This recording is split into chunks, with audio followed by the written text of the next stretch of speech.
What's up, everybody? Thank you as always for stopping by the channel. I hope everybody's doing fantastic out there today. In this video, we're going to look back at 5 great Die Hard knockoffs. Now, I personally think 1988's Die Hard is really one of the all-time great action movies ever made, and its success has spawned a ton of knockoffs over the years. Some of them have been better than others, but today I'm going to cover 5 great ones that I think still hold up extremely well. Now, before getting into the list, let's talk about what I consider to be the Die Hard recipe. I think ingredient number 1 is assuredly the singular location. I think this can provide that contained atmosphere for the story, and it does allow for a somewhat real-time flow to the progression of the plot. Then comes ingredient number 2, which is the group of villains that are on some sort of heist or hostage situation or kidnapping or an assassination attempt or hijacking. It doesn't really matter the mission. However, this group of bad guys being led by a vibrant crime boss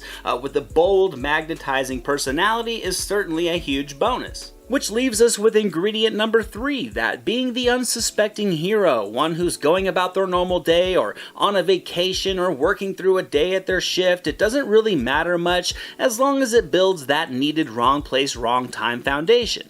From there, our unequipped and outmanned hero is going to have to evade this group of criminals, all the while dismantling them and their heinous plans. And yes, it's a simple recipe, but it's one that turned Die Hard into a global franchise, and it's a formula that action thrillers to this day have been trying to replicate in order to craft action-packed stories for the big screen. So let's get into my 5 picks for ones that I think duplicated this recipe with great success. And a quick disclaimer, Die Hard 2, Die Harder will not be on the list. It kind of seems like a cheap pick, and I'm not going to have Speed on the list either. Much of it happens on the bus, but it's a little bit larger in scale than what I consider to be a typical Die Hard knockoff. So with that said, first up I have the snowy actioner Cliffhanger starring Sylvester Stallone, John Lithgow, and Michael Rooker from 1993.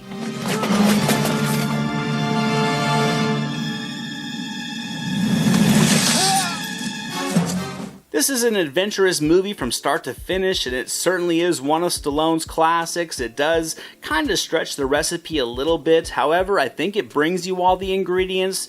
Despite the vastness, you do get that single location in the mountains. Lithgow is more than a charming villain, and he and his crew needing to get off the mountains after a plane crash during a heist, for me was solid reasoning for that inevitable clash with the hero. And of course, it has ingredient number 3 in Sylvester Stallone. Although admittedly, he is far above and beyond your prototypical everyday hero like Willis was as John McClane. Now, like I said, this is probably the loosest of the films on this list in terms of fitting right into that Die Hard model. Stallone in this one is full-on and larger-than-life action mode here. The mountainous settings, regardless of being technically one location, is a huge playground for this film to deliver its action and intensity. Still though, it's a fantastic movie that uses the natural locations, Stallone's awesomeness, and a cunning villain in Lithgow to equal one of the classic edge-of-your-seat action thrillers from the 90s. There are plenty of indelible moments in this one, from Stallone's slow-motion bridge jump to the cave sequence where he impales a guy, to the many times he's gritting his teeth and dangling from the cliffs. I mean, Stallone is all over the place in this movie. Plus, I really think Michael Rooker is a great co-star who also added some of his own memorable scenes as he's forced to escort Lithgow's team of killers. And I mean, this was a huge movie with a big budget, and it shows. The hijacking scenes still holds up great visually, and I think from start to finish, this movie really can't lock you in and keep your palms clammy, and it all begins with this movie's iconic opening.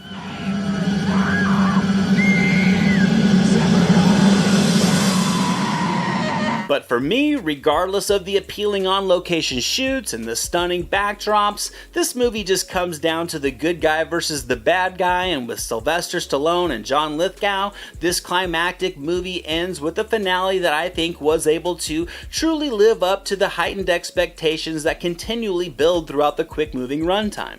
Moving on to the next pick, I have Sudden Death from 1995 starring Jean-Claude Van Damme and Powers Booth.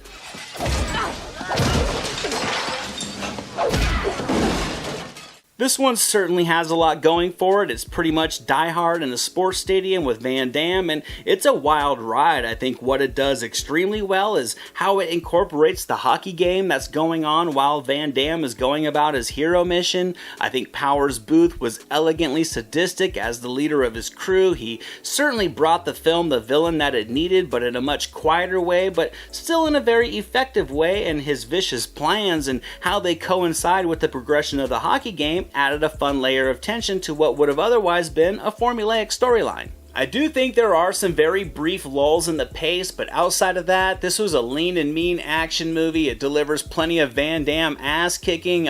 He's taking on baddie after baddie, all the while this game is progressing in the backdrop, and everything together just creates a fun, energized environment that makes this movie a great time. Van Damme takes out the team mascot. He even helps the home team by blocking a goal, and what I consider to be a scene so cheesy that it kind of brings a mistiness to my eye.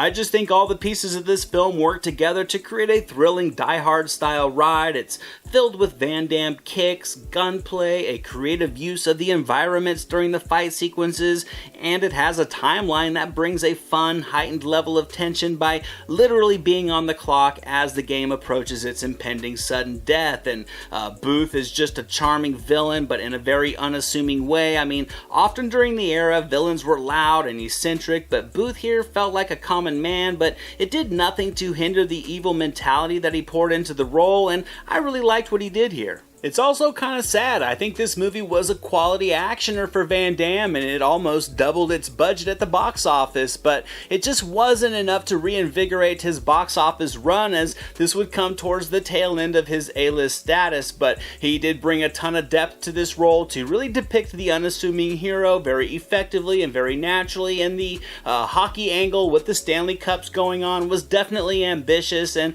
I think it paid off because this one delivers plenty of awesome Van Damme, but with a die-hard twist. Next up, I put the somewhat forgotten Passenger 57 from 1992, starring Wesley Snipes, Bruce Payne, and Alex Datcher.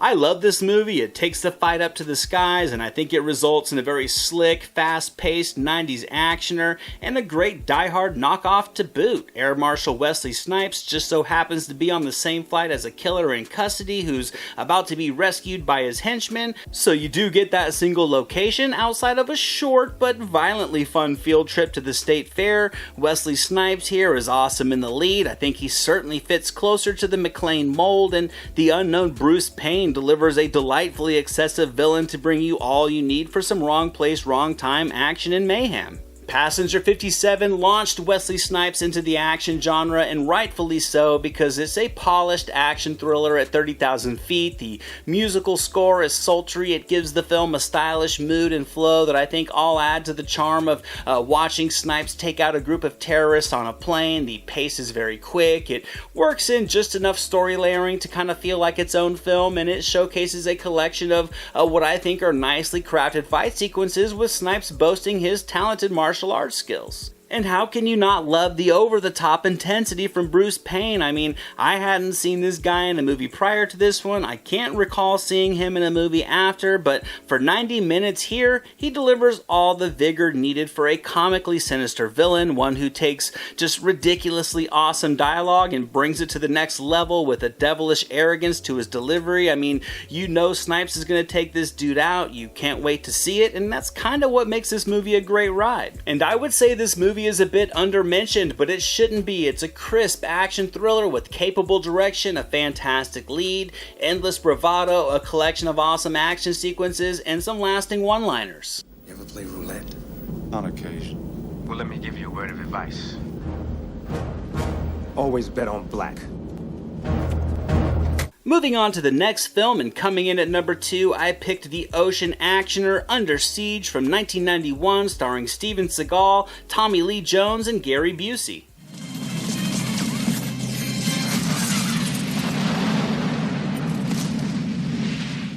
I mean, how can you not love this movie? Seagal plays an ex-SEAL, of course turned cook, that's working on a US battleship which gets seized by a group of gunmen led by a fantastically outlandish Tommy Lee Jones. The USS Missouri is the location, and Seagal versus Jones and Busey and his team of baddies is the matchup, and the action it provides, to me at least, is a pure treat. I think the ship itself as the location presents plenty of fun, confined spaces for Seagal and his beautiful sidekick to navigate, and while it does go through the motions, I think the motions work here because it's a steadily paced actioner with plenty of killing, explosions, and I would say just enough of its own merits to feel like a good Die Hard knockoff instead of feeling like a Die Hard ripoff. And this isn't my favorite Seagal flick, but it's certainly a great action romp overall. And it's a little bit odd here because while Seagal is a capable hero who kills with knives, his hands, trickery, explosions, and guns, Jones and Busey for me steal the show. I think the insanity in their performances is what really carries the energy of the film while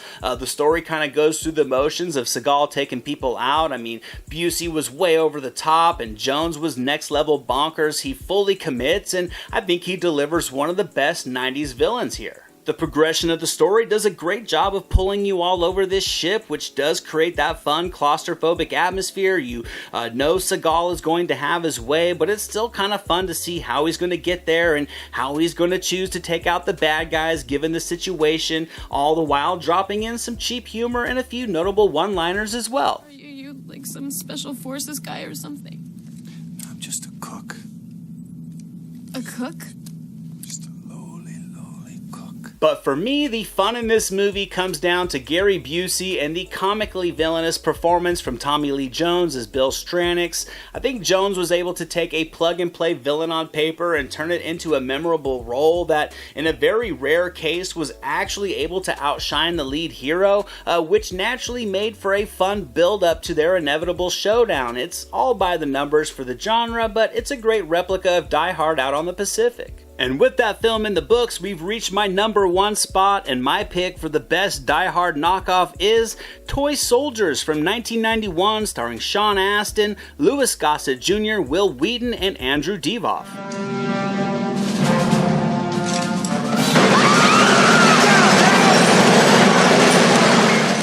Now, I may love this movie more than most, probably due to nostalgia alone, but I do think it's a well-crafted action thriller and a crisp Die Hard knockoff that I think was able to add plenty of its own unique seasoning to the recipe. You do get that single location in the private school for rich kids. You also get the vibrant villain with Andrew Divoff as the leader of a terrorist group that seizes the school to hold everybody inside hostage. This one also provides that perfect unlikely hero in Sean Astin who delivers a fantastic performance. So for me, I think it's the complete package for tension-filled early 90s movie action. What I really love about this movie is just the fast pace and the natural layering to the story. Instead of a lone hero, you have a small group of friends as the good guys. Certainly Astin is the leader, but it is a team effort in dismantling these terrorists. These teens also all feel very real. They have emotions and insecurities. You can feel the love and the friendship between them, and I think that's what makes you care about these characters. One minute these kids are hiding in the basement, drinking liquor from mouthwash bottles and calling 976 numbers, and the next minute they're being held at gunfire and facing imminent death and being forced into dire situations that most adults aren't even equipped to handle, which I think altogether creates a natural investment in where this story is going to go, despite kind of being able to predict it already in advance. Which is something that wasn't always the case with these old action flicks, and it doesn't matter how many times I've seen it, watching gunmen seize the Regis School can always pull me in. These kids are clever, and watching them slowly execute their plans delivers plenty of action, a surprising amount of tension, and plenty of close calls. These terrorists may have taken the school over, but it's these kids that know the school. They know the ins and outs of it, and each of them have their own strengths and weaknesses that, when put together, equal a complete team. And sure, things are a little bit convenient in places, but it's nothing to the point of making this movie come off as ridiculous. The plot progression overall is very well structured, things escalate and get going quickly. Louis Gossett Jr. was awesome as the mentor, he really anchored the cast. I loved his scenes with Aston. Divoff wasn't exactly original, but he was more than enough to bring the audacious villain that was needed for this movie, and as things escalate and he slowly loses control, his emotional intensity was kind of comical in all the ways you want it to be. I'm sorry. I just think this movie has a lot of heart to it. It doesn't rely on the usual waves of gunplay, gratuitous violence, and explosions. I think it sticks to clever storytelling to create a suspenseful, down-to-earth game of cat and mouse. And sure, it's a little predictable, but Students vs. Terrorists was a great battle that still holds up as a fun throwback to the early 90s. A time when the Die Hard model was absolutely white-hot in Hollywood. The school campus here was a great trade for Nakatomi Plaza. It provides a visually appealing and fun playground for all the suspense. Aston and his friends served as a solid replacement for John McClane, and with all the other pieces in place, that's why I think this is the best Die Hard knockoff ever made. And that's my list, everybody. These movies are all sort of different, yet all sort of the same as well. They do manage to all provide their own brand of Die Hard-esque action, and I hope you enjoyed this video, guys. Let me know what some of your picks would be. There are so many of these movies out there. Maybe soon I'll counter this video with some Die Hard ripoffs that failed to make the recipe work. Also, be on the lookout for my next video. I'm breaking down my picks for my top 10 Jason Statham movies coming very soon to get ready for Wrath of Man that's coming out in May, and I'll leave some links to some recent written reviews that are over on the Silver Screen Analysis website. And as always, guys, thank you so much for watching. I hope you enjoyed this video, and I'll catch you guys next time.